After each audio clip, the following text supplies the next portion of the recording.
Saya jelaskan Pak terjadinya laka lantas yang merupakan busnya pernah uji gear di sini, bisa jelaskan Pak awal kejadian ini Pak? Jadi begini Mas, jadi sesuai kejadian yang di Subang itu kan memang platnya plat ADG ya, tepatnya AD 7524OG. Tentunya dan itulah kendaraan merupakan kendaraan plat kuning, statusnya satu kendaraan AKDP untuk data kami yang di sini gitu loh. Sehingga karena itu merupakan KBWU, ya ini udah uji kir. Jadi kendaraan itu sudah melaksanakan uji kir pada bulan Juni tahun 2023. Jadi kendaraan tersebut sudah uji kir. Kemudian uji kir tersebut pada saat kejadian laka memang uji kirnya sudah kadaluarsa, sudah melampaui batas waktu gitu. Jadi ininya begitu untuk masalah uji kirnya. Kemudian secara tupoksi memang kami sudah secara rutin Mas itu membuat surat pemberitahuan kepada para pemilik otobus semuanya untuk bisa secara rutin untuk mengujikan kendaraan kirnya itu. Itu dari sudah kami lakukan usaha-usaha upaya-upaya untuk menginformasi memberitahukan kepada seluruh PO bus terutama yang KBU yang Wonogiri ini sudah kami buat surat pemberitahuan himbauan untuk tertib melaksanakan uji kir. Gitu Mas. Berarti uji kirnya belum pernah maksudnya belum diupdate setelah kejadian itu. Kan uji kir itu kan 6 bulan sekali Mas. Jadi pada saat kami uji kir itu pada bulan Juni 2023. Nah, berlakunya kan 6 bulan itu. Berakhir pada Desember 2023. Nah, dalam sampai dengan terjadi laka kemarin tidak ada uji kir lagi dari pihak pemohon pun pemilik tidak mengujikan kir ke Wonogiri kan gitu.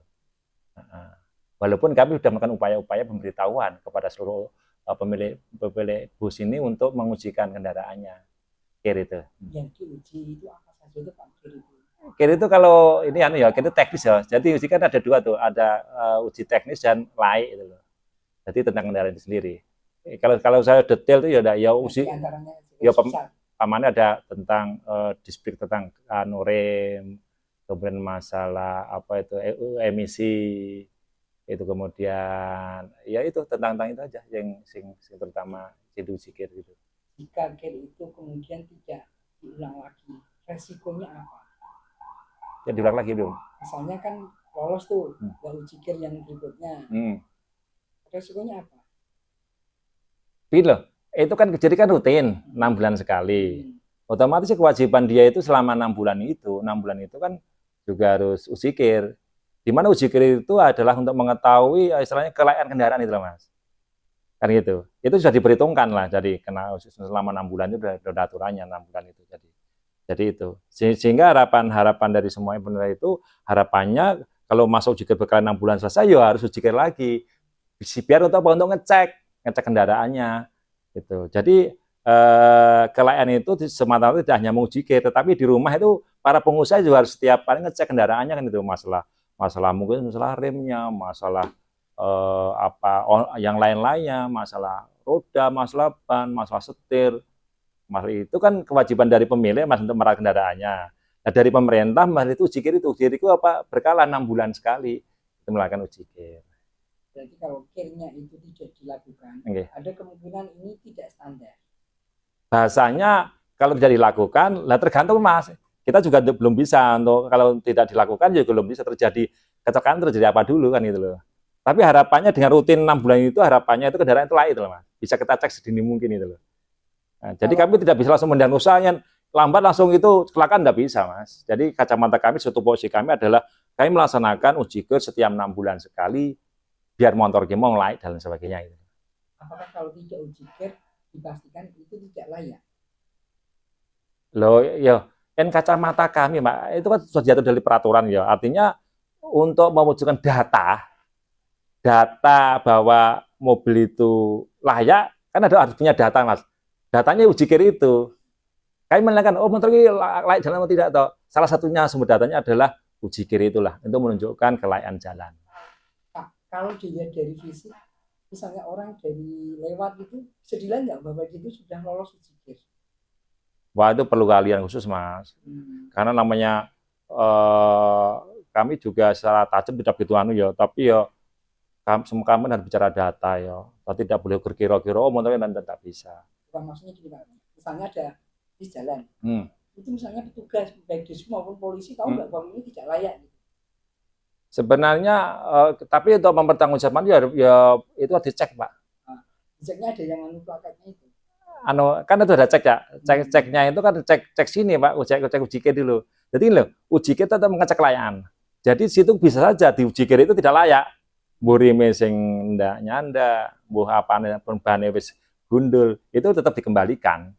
Gitu. Maksudnya kalau sudah lolos kan harus ditempelkan tuh di bodi di situ. Itu anu barcode-nya itu. Kalau kamu baca itu di situ bisa dilihat nggak? Ini layak atau enggak itu nggak bisa. Tanpa melihat itu dari jalan gitu nggak bisa. Ya itu perlu kalian khusus ya Maya, kan harus pengalaman ya. Kalau kita bicaranya data aja lah, kan kira-kira motor kilan dan sebagainya itu. Dan kalau kami sesuatu posisi kami loh Mas, sesuatu posisi kami ini loh, itu loh. Jadi kami bicaranya data. Jadi kalau misalnya pengen lihat juga harus dilihat ini sertifikatnya. Ya itu kan ditempelkan di depan itu Mas. Jadi motor layak tidak itu kepastian. Layak tidak tahu data di situ. Nah, itu. Berarti harus dilakukan cek berkala oleh petugas juga. Ketika yang lewat itu dicek. Nah itu namanya itu adanya operasi Pak bareng-bareng itu. Jadi itu kan ada berbeda permasalahannya nih. Ada operasi tersendiri dan sebagainya dilakukan secara gabungan itu sendiri gitu. Itu terpisah Mas. Jadi kalau kami adalah kami selaku ujikir, lain lagi dengan pengawasan tadi. Yang pengawasan nanti kan bareng-bareng Pak. Kalau di jalan nanti pengawasan bareng-bareng Pak dari semua unsur yang ada. Kalau bisnis kemarin kan sempat sudah pindah nama, pindah peralihan kepemilikan Pak. Sebelumnya kantornya di mana? Di daerah Giriwoyo atau Batu Retno? Jadi kalau Jaya Guna HG itu sepengetahuan saya itu pulangnya di Batu Retno Pak. Jaya Guna HG itu alamatnya. Karena markasnya itu bisnya sepengetahuan saya di Batu Retno. Apa ada informasi di Giriwoyo? Kalau kami data sementara itu rumahnya di sana jalan di Batu Retno itu markasnya itu. Terus kepemilikannya ini sudah beralih pemilik lama atau sudah beralih? Jadi kalau bicara sekarang itu statusnya masih ADG Pak, masih miliknya Jaya Guna HG milik Wonogiri. Kalau ujikir itu apakah harus di domisili bis itu atau boleh lintas? Ya memang gini, itu kan itu melebar Mas ya tadinya. Memang seharusnya memang ujikir ini berada di lokasi. Lebih-lebih itu kendaraan mungkin AKDP, kemudian angkuta itu di tempat-tempat. Tapi sebenarnya juga boleh Pak, itu bisa aturan boleh bisa numpang uji, tapi dengan ketentuan tertentu kan itu dan sebagainya. Tapi selama ini ya kita menekankan apa istilahnya biar faktor pengawasan kita juga lebih ketat ya bisa ujikir di lokasi setempat. Tapi juga bisa numpang uji gitu loh. Sedikit himbauan dari Dishub Wonogiri untuk bagi pengusaha PO Bus dan pelaku jasa yang melibatkan pelajar untuk stabilizer, sebaiknya ada uji kelayakan sebelum dilakukan stabilizer atau seperti apa himbauan dari?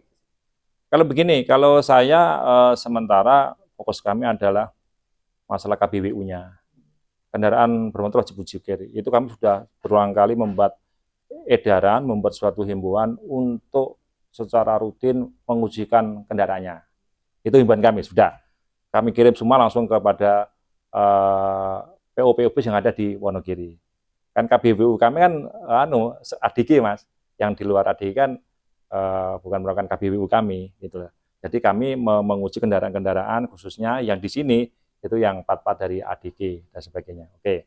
Himbauan kami ya khususnya kepada masyarakat, kepada siapapun memang harapan kami kalau memang mengadakan istilahnya wisata atau kemanapun ya carilah kendaraan yang satu yang memang kendaraan yang sudah layak jalan.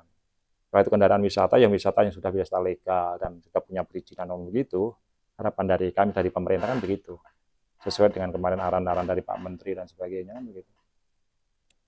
Apakah misalnya saya katakanlah kepala sekolah mau wisata, saya berhak nggak nanyakan mana legalitasnya, mana ujikirnya, itu boleh nggak? Justru itu yang nanti ketekankan. Maka harapan kami dari para mahasiswa itu silakan itu nanti bisa konfirmasi, maka bekerja sama kalau bisa pakai biro, gitu loh. Jadi di situ silakan para itu bisa menanyakan kepada pengusaha bis itu tentang tentang kelayaan dan sebagainya. Boleh itu boleh itu mah harusnya demikian. Apa sebagai bahan untuk dan nanti ada keselamatan begitu.